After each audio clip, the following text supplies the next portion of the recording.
Nicole Upfold, Australian Childcare Alliance. Welcome, Nicole. You've heard about the 3 minutes? I have. Thank you. Can you hear me? Yes. Okay. Good evening, Mayor, Deputy Mayor, councillors, senior staff, ladies and gentlemen. My name is Nicole Upfold. I am the Vice-President of the Australian Childcare Alliance, New South Wales. Firstly, thank you for this opportunity to speak to you as a peak body representing 1,600 early childhood education and care services owned and operated overwhelmingly by small to medium-sized New South Wales-based family businesses, many of whom are in your LGA. You will be familiar with the economic law that says increases in supply will push prices down. However, in childcare, that appears not to be the case at all. The Commonwealth has consistently been reporting high proportions of early childhood education and care services with vacancies.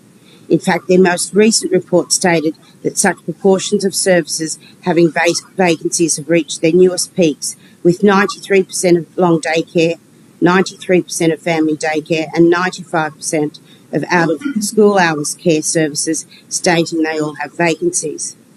And although I'm not one of your local residents, we do hear some disquiet from your residents when new childcare centres are proposed and approved in neighbourhoods that may seem inappropriate.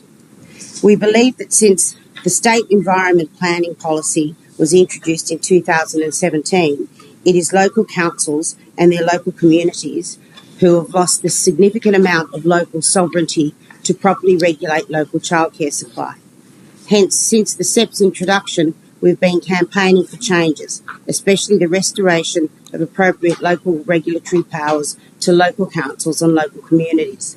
Albeit late, the review of this SEP has already conceded a number of its flaws. For one, it has agreed to restore councils' powers to have separation requirements between any existing early childhood education and care service provider with the proposed new one. For another, it is requiring greater consideration of impact to local amenity and character. We suspect that these proposed changes are still not enough, as outlined in our formal submission to the New South Wales Department of Planning, a copy of which you now have by email and is available from our website.